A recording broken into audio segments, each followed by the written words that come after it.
ನಮಸ್ಕಾರ ಫ್ರೆಂಡ್ಸ್, ಇವತ್ತು ಮಾಡೋಣ ಎಗ್ ಚಿಲ್ಲಿ ಮಸಾಲ. ಅದನ್ನು ಹೇಗೆ ಮಾಡೋದಂತ ನೋಡೋಣ ಬನ್ನಿ.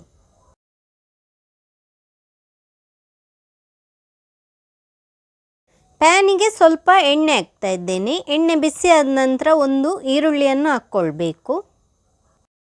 ಈರುಳ್ಳಿ ಬಾಡುವವರೆಗೆ ಅದನ್ನು ಸ್ವಲ್ಪ ಹೊತ್ತು ಹುರ್ಕೊಳ್ಬೇಕು. ನಿಮಗೆ ಈ ರೆಸಿಪಿ ಇಷ್ಟ ಆಗಿದ್ದರೆ ಲೈಕ್ ಮಾಡಿ, ಹಾಗೆಯೇ ಶೇರ್ ಮಾಡಿ. ಈರುಳ್ಳಿ ಬ್ರೌನ್ ಆಗೋವರೆಗೂ ಹುರ್ಕೊಳ್ಳೋದು ಬೇಡ, ಸ್ವಲ್ಪ ಬಾಡಿದ್ರೆ ಸಾಕು. ಈಗ ನೋಡಿ ಈರುಳ್ಳಿ ಬಾಡಿದೆ. ಇದಕ್ಕೆ ಧನಿಯಾ ಹಾಕ್ತಾ ಇದ್ದೇನೆ, 1 ಟೇಬಲ್ ಸ್ಪೂನ್ನಷ್ಟು ಧನಿಯಾ. ಈಗ ಮೆಂತೆ ಹಾಕ್ತಾ ಇದ್ದೇನೆ, 1/4 ಟೀ ಸ್ಪೂನ್ನಷ್ಟು. ಜೀರಿಗೆ ಅರ್ಧ ಟೀ ಸ್ಪೂನ್ನಷ್ಟು. 4 ಎಸಳು ಬೆಳ್ಳುಳ್ಳಿ. ಇದನ್ನು ಕೂಡ ಸ್ವಲ್ಪ ಹೊತ್ತು ಹುರ್ಕೊಳ್ಬೇಕು.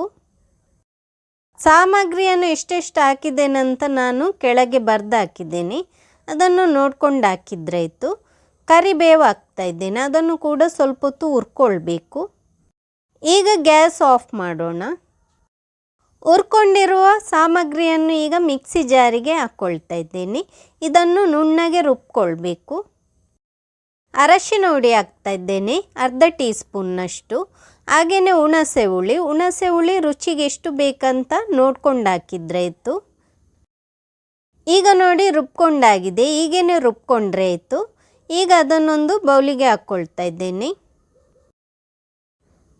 ನಾನಿಲ್ಲಿ ಬ್ಯಾಡಗಿ ಮೆಣಸನ್ನು ಬಿಸಿ ನೀರಿನಲ್ಲಿ ಹಾಕಿಟ್ಟಿದ್ದೇನೆ. 10ರಿಂದ 12 ಬ್ಯಾಡಗಿ ಮೆಣಸನ್ನು ಹಾಕ್ಕೊಂಡಿದ್ದೇನೆ.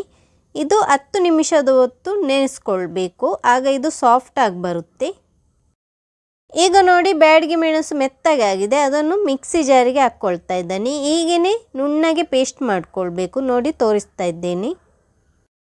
ಸ್ವಲ್ಪ ಎಣ್ಣೆ ಹಾಕ್ಕೊಳ್ತಾ ಇದ್ದೇನೆ. ಎಣ್ಣೆ ಬಿಸಿ ಆದ ನಂತರ ಈರುಳ್ಳಿಯನ್ನು ಹಾಕ್ಕೊಳ್ಬೇಕು.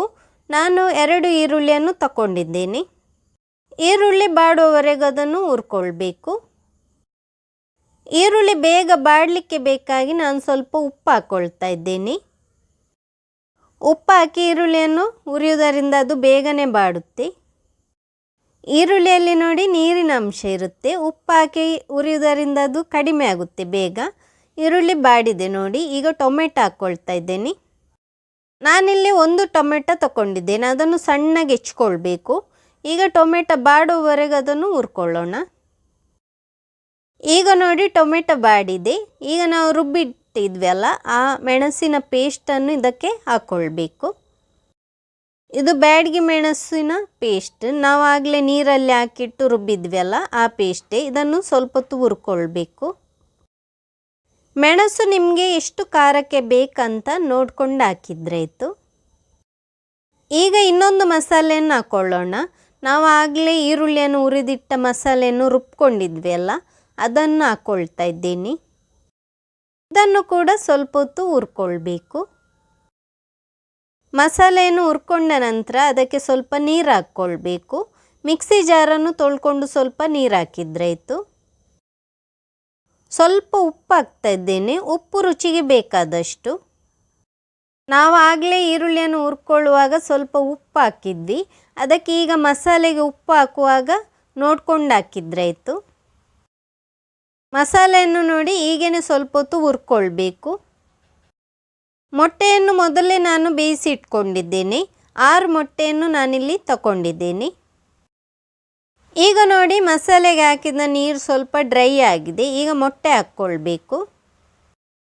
ಮೊಟ್ಟೆಗೆ ನಾನಿಲ್ಲಿ ಕಟ್ ಮಾರ್ಕ್ ಹಾಕ್ಕೊಂಡಿದ್ದೇನೆ, ನೋಡಿ ತೋರಿಸ್ತಾ ಇದ್ದೇನೆ.